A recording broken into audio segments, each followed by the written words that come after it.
Shalom Bapak Ibu. Ya, puji Tuhan, kita semua ada di dalam anugerah Tuhan. Saya percaya kita semua rindu untuk menerima berkat yang dari Tuhan. Karena begitu banyak janji Tuhan yang sudah diberikan bagi kita, dan rugi kalau kita tidak mengalami janji Tuhan itu. Amin. Nah, tema firman Tuhan hari ini masih di dalam bulan ini, ya, bagaimana kita ini hidup memiliki karakter Kristus, dan hari ini tentang menjadi orang yang jujur, ya. Jujur ini kelihatannya mudah tapi susah, ya, karena tolak ukurnya jujur itu siapa yang tahu? Kita dengan Tuhan, hati kita dengan Tuhan. Orang boleh melihat kita semua baik, kita jujur, tetapi yang tahu sebenarnya adalah kita dan Tuhan. Nah, saudara, mari kita lihat bersama Amsal pasal yang ke-11 ayat yang ke-11. Apa kata firman Tuhan kalau kita ini menjadi orang yang jujur, ya? Amsal 11 ayat yang ke-11, baca sama-sama 1, 2, 3. Berkat orang jujur memperkembangkan kota, tetapi mulut orang fasik meruntuhkannya. Katakan amin. Ya, kita perlu berdoa juga buat bangsa ini, saudara, supaya kepemerintahan di bangsa ini berdiri orang-orang jujur. Kenapa? Karena berkat orang jujur itu memperkembangkan kota. Bagaimana hidup kita bisa berdampak bagi kota waktu kita ini menjadi orang yang jujur, ya. Jadi dikatakan tuh berkat orang jujur. Berarti sebagai orang jujur itu ada berkatnya loh. Katakan amin. Ya, berkat orang jujur itu memperkembangkan kota, tetapi ya kelakuan orang fasik, mulut orang fasik itu meruntuhkannya. Makanya saya tidak pernah berhenti berdoa, Tuhan berkati bangsa Indonesia, murnikan bangsa ini, lembaga-lembaga negara, mulai dari Bapak Presiden, bahkan TNI, Polri, biar semua dimurnikan, saudara. Kenapa? Karena kalau ada orang jujur di dalam kepemerintahan di bangsa kita, maka akan berkembang bangsa ini, akan berkembang kota, ya. Tetapi kalau yang ada di atas itu semua orang fasik, maka jangankan berkembang, yang ada runtuh, kata firman Tuhan. Demikian di dalam rumah tangga kita. Suami-suami, kalau engkau menjadi suami yang jujur, maka rumah tanggamu itu berkembang. Katakan. Istri-istri, kalau engkau menjadi istri yang jujur, maka rumah tanggamu juga berkembang. Ya, kalau dalam hal uang jujur apa enggak? Ini dulu kita mulai dari yang terkecil dan yang paling utama nih dalam keluarga. Ayo bapak-bapak dan ibu-ibu, sudah saling jujur enggak hal keuangan? Tatap mata saya. Ya, kalau kita enggak bisa jujur dalam hal ini, percuma, enggak bisa kita bicara yang lain dulu. Dimulai dari yang terkecil ini dulu, masalah keuangan. Ya, tapi semua jemaat di sini sudah tahu, saya sudah mengajarkan. Ibu-ibu, bapak-bapak, suami-suami, suami istri itu saling tahu PIN ATM. Nggak ada yang amin. Supaya nanti kalau salah satu mati nggak repot. Ya, saya sudah bilang kan dulu ada suami mati mendadak, istrinya nggak ngerti nomor PIN ATM suaminya. Jadi bingung mau beli peti, nggak bisa, pinjam uang sama orang. Tunggu dulu, panggil petugas, notaris, urus dulu, baru kasih tahu PIN, baru bisa dibuka ATM-nya. Ini menjadi pelajaran bagi kita. Kita nggak bisa bicara kejujuran yang lebih lebar. Kalau dalam hal keuangan saja kita nggak bisa jujur. Ibu-ibu tolong jangan jadi istri yang pintar cari uang. Uang suami disimpan di mana, dicari sampai kata suami, saya tuh susah bu nikah sama istri saya, pintar cari uang. Saya selipin di kaos kaki, dia ketemu itu uang. Di rak juga dia ketemu, memang istri saya itu pintar cari uang. Tapi di sini tidak, kita mau jujur. Kenapa? Berkat orang jujur memperkembangkan rumah tangga. Kalau kita hidup jujur, usaha kita diberkati Tuhan loh. Ya, asal kita mau jujur. Orang Kristen harus jujur. Dalam hal pajak juga harus. Haleluya. Supaya hidup itu gak deg-degan, jujur itu enak. Tapi kalau simpan-simpan bohong itu gak enak. Oke, kita akan belajar dari salah satu tokoh di Alkitab. Kalau kita ini jujur, apa yang kita dapatkan? Banyak ya, yang jujur itu Yusuf, Ayub. Kita lihat semua yang jujur-jujur. Tapi hari ini saya mau ambil tentang salah satu orang raja yang terkenal jujur di Israel. Dari 2 Tawarik pasal 31 ayat yang ke-20 dan ayat 21. 2 Tawarik pasal 31 ayat 20 dan ayat 21. Ya, dikatakan di sana, baca sama-sama 1 2 3. Demikianlah perbuatan Hizkia di seluruh Yehuda. Ia melakukan apa yang baik, apa yang jujur dan apa yang benar di hadapan Tuhan Allahnya. Ayat 21 dikatakan di sana. Ya, dalam setiap usaha yang dimulainya untuk pelayanannya terhadap rumah Allah dan untuk pelaksanaan Taurat dan perintah Allah, ia mencari Allahnya. Semuanya dilakukannya dengan segenap hati sehingga apa? Segala usahanya berhasil. Siapa mau berhasil? Katakan jujur. Ya, jujur. Alkitab berkata Hizkia seorang raja yang melakukan segala sesuatu itu dengan baik, dengan kejujuran. Bahkan setiap kali dia melakukan apapun, dikatakan di sana, dia meminta petunjuk Allah. Dan karena itu Tuhan membuat semua yang dilakukan, segala usahanya itu berhasil. Saudara, kita tahu bersama Hizkia ini padahal memiliki seorang ayah, yaitu raja yang terburuk sepanjang sejarah Israel, papahnya. Ya, jadi belum tentu memang ya papahnya itu baik terus anaknya baik. Belum tentu papanya jahat terus anaknya jahat. Ya, ini tergantung semua, jangan kita, wah itu memang bapaknya gitu mesti anaknya gitu, enggak harus. Atau memang anaknya gitu mesti bapaknya gitu, enggak. Ini Alkitab berkata, Hizkia itu ayahnya adalah Raja Ahaz. Itu raja terburuk di sepanjang sejarah Raja Israel, saudara. Nah, ketika Hizkia ini menggantikan ayahnya waktu ayahnya mati, dikatakan di sana, ya Hizkia itu memperbaharui semua. Dia tatanan di dalam ibadah Israel, dia memperbaiki untuk ya tatanan dalam kaum Lewi keimaman, dia menghancurkan kuil-kuil penyembahan berhala yang dibangun di zaman ayahnya Raja Ahaz. Dia kemudian ya memulai kembali pemerintahannya dengan sungguh-sungguh pemerintahan yang jujur dan takut akan Tuhan. Dan Tuhan membuat pemerintahan Hizkia itu berhasil. Ya, kita tahu kalau saudara yang pernah ke Israel, ya ada terowongan yang dibangun di bawah kota Daud, itu Hizkia Tunnel. Itu dibangun oleh Raja Hizkia, saudara. Ya, ketika Yerusalem akan diserbu, dia membuat satu terowongan air yang tembusannya sampai ke Siloam. Kalau mau pergi ke situ nanti ikut saya ke Israel. Ya, kemarin kita sempat ke sana, yang ikut saya kita turun sampai di terowongan yang dibangun oleh Raja Hizkia. Dia membangun terowongan itu, saudara, ya kita jalan tuh hampir 45 menit dengan air selutut, turun berapa kilo di bawah kota Daud. Itu salah satu keberhasilan Raja Hizkia di zaman itu loh, dia membuat terowongan di gunung batu. Di tengah-tengah batu dia bikin terowongan supaya ada air mengalir ya ke Yerusalem. Dan Yerusalem tidak mengalami kekeringan. Kenapa dia membangun sebuah, mungkin kalau sekarang kontraktor sekarang juga belum tentu berhasil loh. Tapi itu pada zaman itu loh, belum ada traktor, belum ada peralatan yang canggih. Tapi Hizkia berhasil membangunnya. Kenapa? Karena pekerjaannya disertai Tuhan. Sehingga dia menjadi berkat buat kota Yerusalem.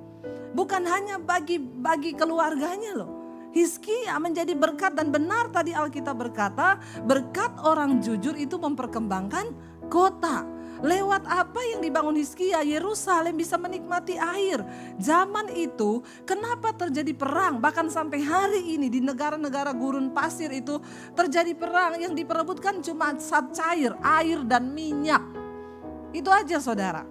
Air itu sulit di sana, sehingga ya pada zaman itu membuat sebuah terowongan dan Tuhan bikin ada airnya.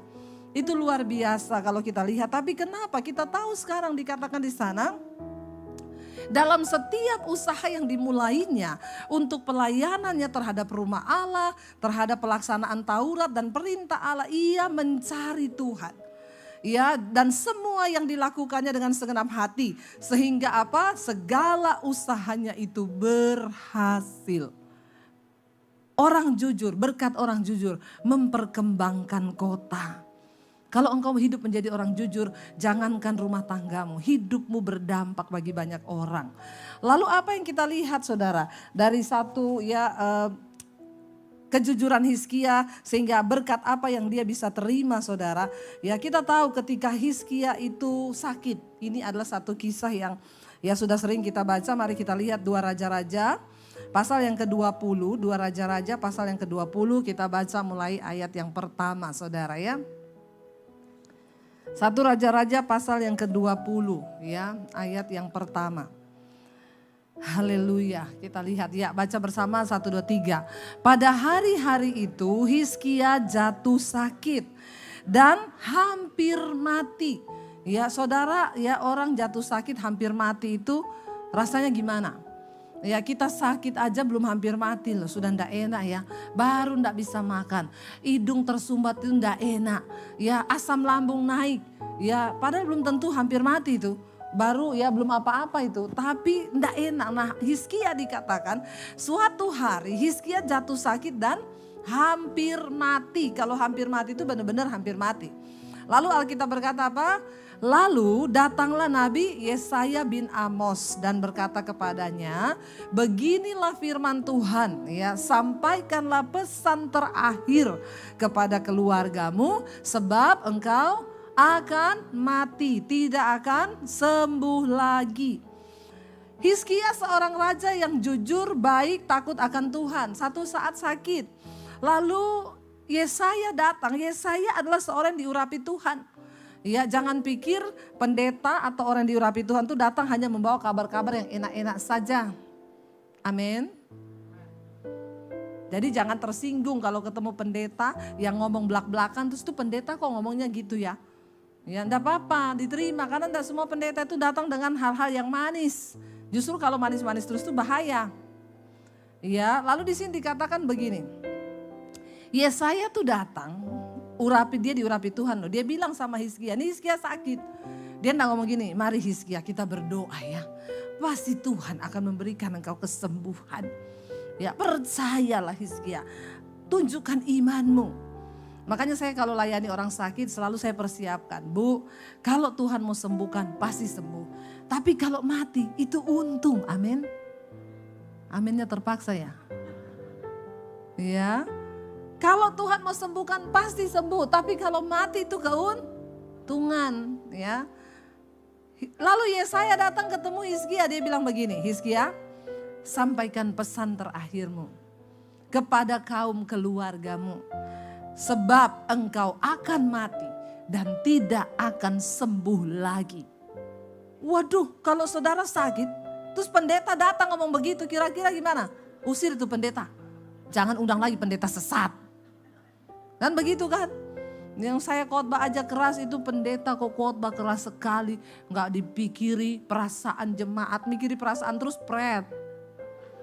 Ya nggak tobat-tobat kita. Tapi Yesaya datang. Ngeri loh, ngeri nih Yesaya ini. Sampaikan pesan terakhirmu.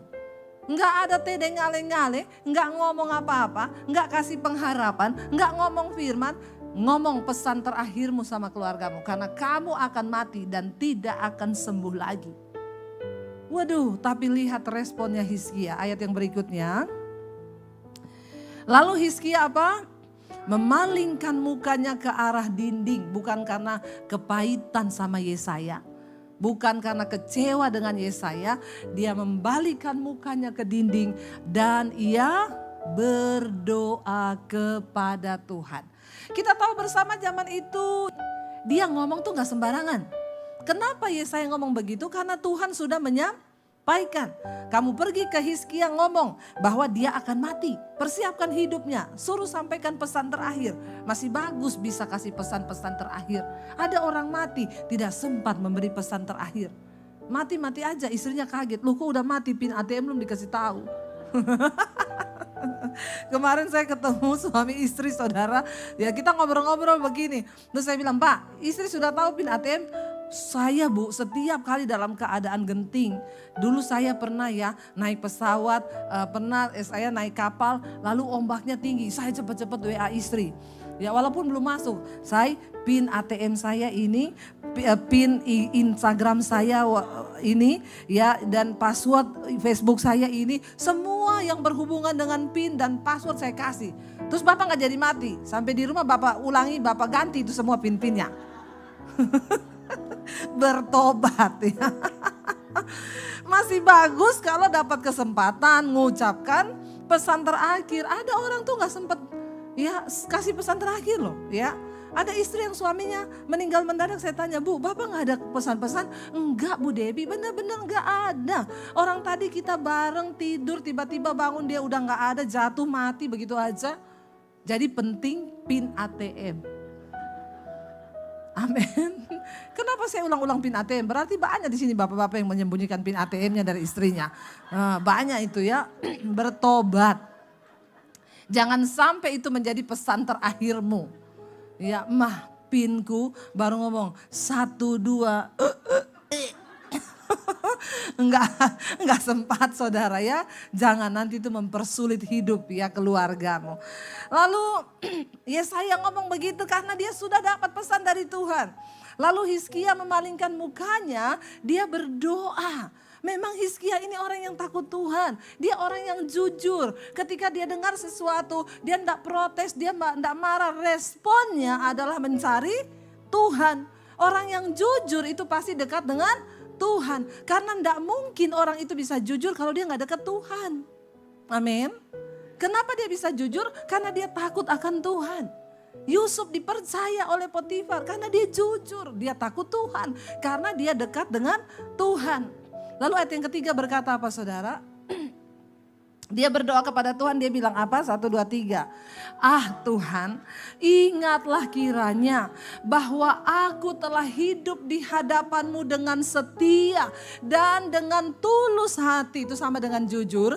Dan bahwa aku telah melakukan apa yang baik di mata-Mu.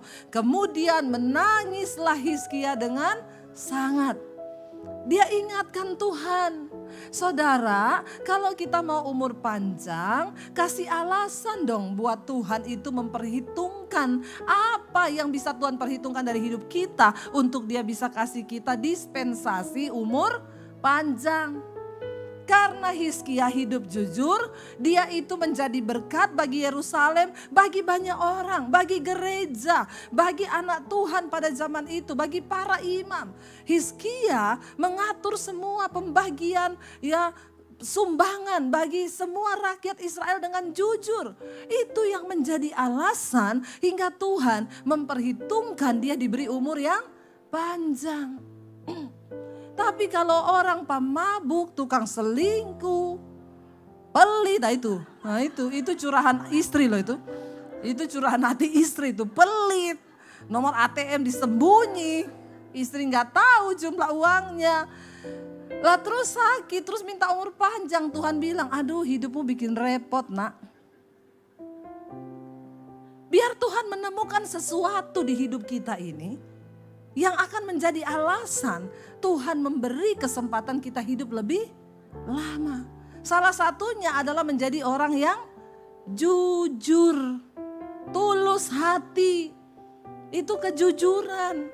Ya, makanya Hizkia bilang, Tuhan ya ingatlah. Kalau nggak ada yang bisa diingat apa? Tuhan ingatlah, aku ini tukang selingkuh Tuhan. Aku tiap hari selingkuh Tuhan, ingat Tuhan aku ini pelit Tuhan. Tuhan bilang mati aja kau. Ya istrimu juga sudah tidak membutuhkan kau. Jadi mari kita hidup berdampak, salah satunya dengan kejujuran. Sehingga Hizkia berdoa, dia ingatkan Tuhan akan alasan agar Tuhan bisa memperpanjang umurnya.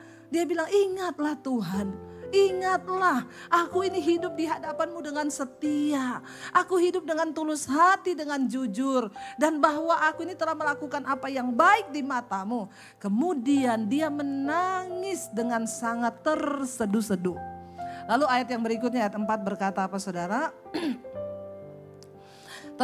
Tetapi ayat yang keempat, tetapi Yesaya belum lagi keluar dari pelataran tengah dari kamarnya Hizkia. Tiba-tiba datanglah firman Tuhan kepadanya, ayat yang kelima. Jadi Yesaya belum pergi saudara. Apa yang Tuhan sampaikan? Baiklah dan katakanlah, ya Tuhan berkata kepada Yesaya, baliklah. Jadi Yesaya ini sudah mau pulang ya, baru sampai di pelataran di ruang tengah, Tuhan bilang baliklah. Balik kepada Hizkia dan katakanlah kepada Hizkia, raja umatku, beginilah firman Tuhan Allah Daud bapa leluhurmu. Telah dikatakan apa? Ku dengar doamu dan telah kulihat air matamu. Sesungguhnya aku akan menyembuhkan engkau pada hari yang ketiga. Engkau akan pergi ke rumah Tuhan. Aku akan memperpanjang hidupmu berapa? 15 tahun lagi. Dan aku akan melepaskan engkau dan kota ini dari tangan Raja Asyur. Aku akan memagari kota ini oleh karena aku dan oleh karena Daud hambaku. Saudara, kita lihat, akhirnya Tuhan memberi perpanjangan umur kepada Hizkia. Berapa lama? 15 tahun. Saudara, kira-kira diperpanjang 15 tahun itu lama enggak? Lama loh, puji Tuhan ya saudara ya. 15 tahun diperpanjang umur kita. Dan Hizkia mendapatkan itu dari Tuhan. Kenapa? Karena dia hidup jujur di hadapan Tuhan. Ya, dan akhirnya Tuhan berfirman lewat Yesaya sampaikan, bahkan dapat bonus. Tuhan bilang, bukan hanya aku memberikan engkau umur panjang, tapi aku akan memagari kotamu dan akan melindungi engkau dari Raja Asyur. Dan kita tahu bersama saudara, ya, Hizkia itu akhirnya melihat pembelaan Tuhan. Ketika beberapa tahun kemudian orang-orang Asyur itu kembali dan mereka mengejek-ngejek nama Allah Israel, barisan bangsa Israel yang hidup, Tuhan yang hidup. Mereka mengejek dan mengancam Yerusalem. Dan Raja Hizkia dia pergi ke bait Allah untuk apa? Berdoa. Orang yang jujur, doanya didengar Tuhan. Waktu Asyur datang untuk mengepung Yerusalem, ya, Raja Hizkia datang ke bait Allah, dia berdoa dan dia minta Tuhan, genapi janjimu, bebaskan bangsa kami. Dan akhirnya Nabi Yesaya datang dan berkata saudara kepada dia, ini Yesaya berkata, ya Allah telah mendengar doamu. Dan pada malam yang sama ketika Hizkia berdoa, malaikat Tuhan membunuh 185.000 prajurit di kem Asyur. 185.000 prajurit mati. Siapa yang bunuh? Malaikat. Wow enggak? Wow loh, saya sampai berkeringat loh. Wow banget. Wow, dahsyat enggak saudara? Malam yang sama waktu Hizkia berdoa, Tuhan mendengar doa seorang yang jujur. Tuhan mendengar teriakan orang yang jujur. Dan apa yang terjadi? 185.000 prajurit Asyur mati tewas di kem mereka sendiri. Belum berperang, Tuhan bunuh habis. Nggak tahu cara matinya bagaimana, tapi malaikat membunuh. Tiba-tiba mati saudara. Dan akhirnya prajurit Asyur mereka menjadi ketakutan. Bahkan Raja Sanherib pada waktu itu langsung memerintahkan semua prajurit mundur ke Niniwe. Dan mereka akhirnya berkemah di sana. Saudara, menjadi orang yang jujur itu berkatnya luar biasa. Amin. Pertempuran apa yang sedang engkau jalani hari-hari ini di depanmu? Mungkin engkau sedang menangis karena keadaan keuangan. Engkau sedang menangis karena ada pertempuran Asyur di depan mengalami sakit penyakit yang hebat. Mungkin Asyur hari ini di depanmu adalah suamimu yang belum bertobat. Tetaplah jadi orang yang jujur. Jangan pernah memilih hidup dalam dosa. Jangan pernah memilih hidup dalam kebohongan. Karena orang yang jujur, yang pertama dia pasti takut akan Tuhan. Orang yang jujur yang kedua dia pasti hidup dalam kekudusan. Dia jujur di hadapan Allah. Apalagi di depan manusia. Hai para suami, kalau engkau di depan istrimu saja tidak jujur, maka tidak mungkin doamu itu didengar oleh Tuhan. Hai ibu-ibu, kalau di depan suami saja engkau tidak jujur, maka enggak mungkin engkau jujur di hadapan Allah. Sebab Tuhan kita adalah Tuhan yang melihat hati. Amin. Karena itu hari ini saya cuma mau bilang, percuma engkau berjelilah dengan segala usaha di tahun ini. Kalau engkau tidak sertai dengan pertobatan, hidup dalam kejujuran dan kekudusan, engkau tidak akan pernah melihat kemenangan demi kemenangan Tuhan berikan. Tetapi orang yang jujur, kemenangan itu akan diraihnya. Ini terbukti dengan Raja Hizkia. Dia menjadi orang yang mengembangkan kota Yerusalem begitu luar biasa. Dia pulihkan kembali ya kuil-kuil penyembahan berhala, dia robohkan. Dia membawa bangsa ini kembali datang kepada Tuhan. Dan Yerusalem diberkati Tuhan. Bahkan saat itu dipagari oleh Allah. Kenapa? Karena ada seorang raja yang jujur dan hidup takut akan Tuhan. Saya percaya jadilah orang-orang yang diperhitungkan Tuhan di tengah rumah tanggamu. Mungkin engkau berkata, saya punya orang tua belum bertobat Bu Debi. Tidak apa-apa, jadilah engkau menjadi orang yang jujur dalam keluarga. Sehingga engkau menjadi orang yang diperhitungkan Tuhan bagi keluargamu. Mungkin engkau berkata, anakku belum bertobat Bu. Jadilah engkau orang yang jujur. Karena imanmu, Tuhan perhitungkan anak-anakmu sehingga dia bertobat. Kemarin ada seorang ibu datang kepada saya, Bu Debi, saya mau berterima kasih kepada ibu. Beberapa bulan lalu saya meminta ibu berdoa buat anak saya. Dan saya ingat banget pesan ibu, Bu, jangan tawar hati. Lihat pada Yesus, tetap berdoa buat anakmu. Satu saat Tuhan yang akan menjamah anakmu. Ibu stop, berhenti ngomong karena dia akan memberontak, dia marah dengan berbagai alasan. Ibu duduk di kaki Tuhan dan ibu tetap menjadi orang benar. Kemarin dia ketemu saya di mesbah doa, Bu, saya mau berterima kasih Bu Debi. Kenapa? Benar Bu, sekarang anak saya bertobat, kemarin minta dibaptis, menyerahkan hidupnya kepada Tuhan. Wow saudara. Ya, saya bilang iya Bu. Kenapa? Karena Tuhan memperhitungkan iman ibu. Ibu yang berdiri menjadi orang yang diperhitungkan Tuhan bagi anak-anakmu sehingga mereka bisa bertobat. Saudara, berkat orang jujur memperkembangkan kota. Berkat orang jujur memperkembangkan rumah tangga. Kalau engkau hidup jujur, bisnismu itu berkembang. Semua yang engkau lakukan berkembang. Saya melihat apa yang Tuhan buat dalam hidupku itu luar biasa. Bagaimana berkat-berkat Tuhan itu mengalir semua. Apa yang saya buat rasanya gak ada pergumulan saudara. Bangun sekolah misi sekarang sudah berjalan. Ya, dan terus berjalan. Tidak ada kekurangan dana, bahkan sudah dicukupi semuanya sampai penuh melimpah-limpah. Wow, saya tidak pernah minta uang, saya tidak pernah cari dana. Tapi Tuhan menyediakan. Kenapa? Jadilah orang benar. Jadilah orang yang takut akan Tuhan. Maka engkau melihat pembelaan Tuhan dalam segala aspek hidupmu.